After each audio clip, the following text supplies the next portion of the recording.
Last time I left off with Nick going to get a crowbar and leaving Dag wreck at the jam door. To be honest, there is not much to work with.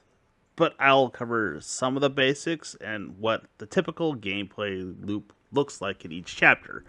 I will admit that I may have done myself a bit of a disservice, as well as to anyone who watched the previous part, by stopping in the middle of the chapter because of the lack of material to work with. But I decided to stop at the end of the chapter.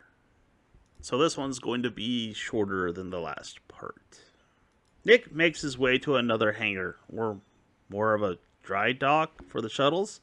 Now, I kind of skipped over how the shooting works in the game.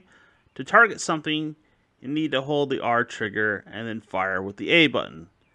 Switch targets with the X button, melee with the Y button, switch weapons with the black and white buttons, which have been assigned to the L and R shoulder buttons. And of all things, the dodge button is with the left trigger. And a bit of embarrassment, I never used the quick heal and always went into the menu to heal Nick with whatever health items I had. This brings me to Nick's first solo encounter with the cutters. They drop down from the ceiling one at a time, being kind enough to come at Nick one at a time, making it easier for him to shoot them. The other thing is, the rifle given to Nick has infinite ammo, but has a limited magazine size. After dispatching the cutters, Nick explores the hangars, or dry docks, whatever they are. Remember when I said in the last part that this was originally a survival horror game? Well, you can see and hear elements of that game design. There's a soundtrack of a sort of string instrument playing most of the time, giving the area an eerie feeling, along with a dark atmosphere, as well as the creepy aesthetic of a lack of anything being around. And for some reason, the music just stops when you go into some rooms. I'm going to play some footage with the background music playing so you can hear what I mean. It sounds like the cliche music used in horror movies.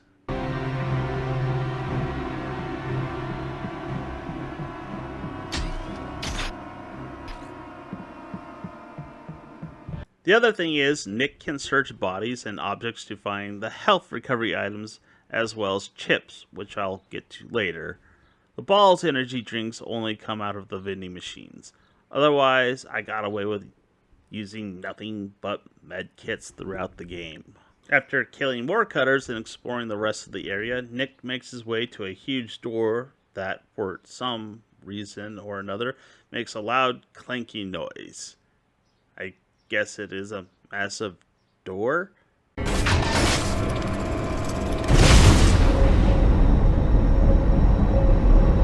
Honestly, nothing happens for a while. There are some rooms to explore and more cutters to shoot. This is when Nick comes across another element of the game, originally being in the survival horror genre. There is a bit of a door puzzle where a set of doors will open depending on the button combinations, and behind each door is a log with part of the code needed to open a door back in the hangars. It is the only puzzle in the game. Behind one of these doors you can find chips. And chips are used to upgrade the damage of your weapons, with different chips for different weapons. But there are some chips, like ballistic chips, that can be used on any weapon that shoots in some kind of physical projectile. After systematically solving the door puzzle, I get the code needed for Nick to go back to the hangar to open the storage room. The storage room is a tiny little room located in the very back of the second hangar. After retrieving the crowbar from the tiny little room, Nick has to fight his way all the way back to Dagrek. And again, the cutters are nice enough to drop one at a time, making it easy for Nick to kill all of them. When Nick gets back to Dag in the jam door, the brute breaks through the wall that it's been pounding on this whole entire time, and then comically slowly walks towards Dag and Nick while you button mash the A button to get the door open.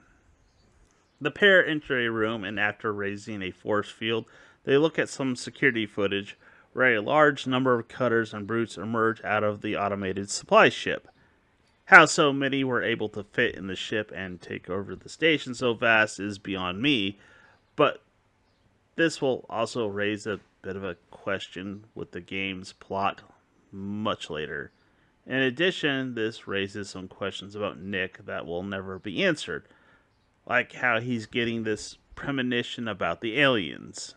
So, the brute that chased them down has destabilized the section of the station, and they have to use some vents to get to an elevator and get to a lower level before the section is sealed off.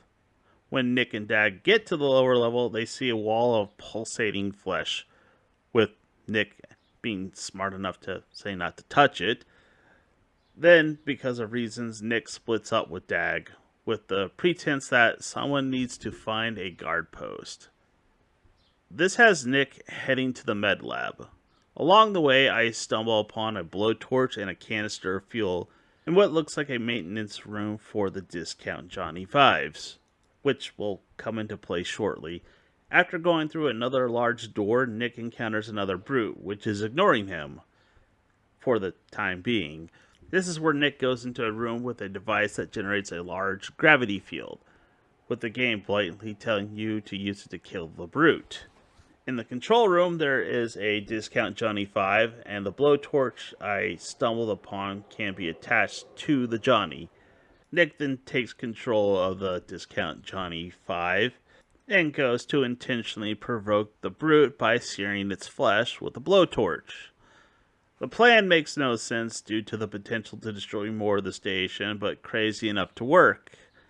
When the brute destroys the drone, it makes its way towards Nick in the control room, where he activates the machine, and here the game tells you Nick has to reset some of the parameters for the device to kill the brute. It does not tell you what this entails or even what buttons to use. This is where you get these 4 bars with white sliders going back and forth. It was intuitive enough that the white sliders go into the green portions, but again, it does not tell you what button to push. On top of that, there is no indication of an incorrect button push other than the white box appearing on either side of the bar. Also, the time to get this right is very short. As you get the sliders into the green portions, you get more time. I failed this part 5 times, having to look up a guide to figure out what button to press. Also, the PS2 version covered this in the tutorial during the prologue, while the Xbox version did not. Turns out the sliders have momentum and you have to press the A button before it enters the green field. Also, I learned that the save function does not save the game where you save it, but at the last checkpoint. Kind of irritating, but kind of fair. After successfully giving the brute and opening a door for some guy who you never see again or even get to know his name, Nick opens a door and the music takes a rather sudden shift in tone and feeling, with rock playing while cutters come out from around the room. The music is from Breaking Benjamin, but 3 Days Grace was also credited in the wiki.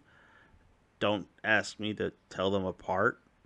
And I kind of don't dare to play it, because even if I'm not monetized, I'm fairly confident that they might strike my video, and I don't want that. But with all the voice talent and Breaking Benjamin songs being part of the game, you can tell where most of the budget went and why Bawls energy drinks are everywhere. I died to the cutters, being distracted by the very sudden change in music, and after restarting from the checkpoint and skipping the cutscene, the music did not play this time.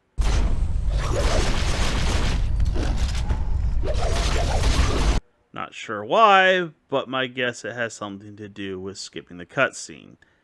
After Nick defeats the cutters, he runs like hell down a corridor towards a big heavy door closing. He dives and slides under it just in time for a cutter to grab his leg and pulls it under the door, crushing his foot.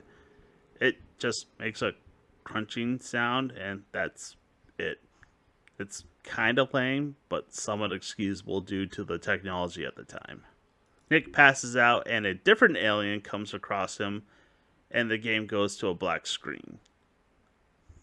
Then another screen indicating the start of Chapter 2 with another quote from Hamlet appears. This is going to be it for now. I will continue from Chapter 3 and go from there.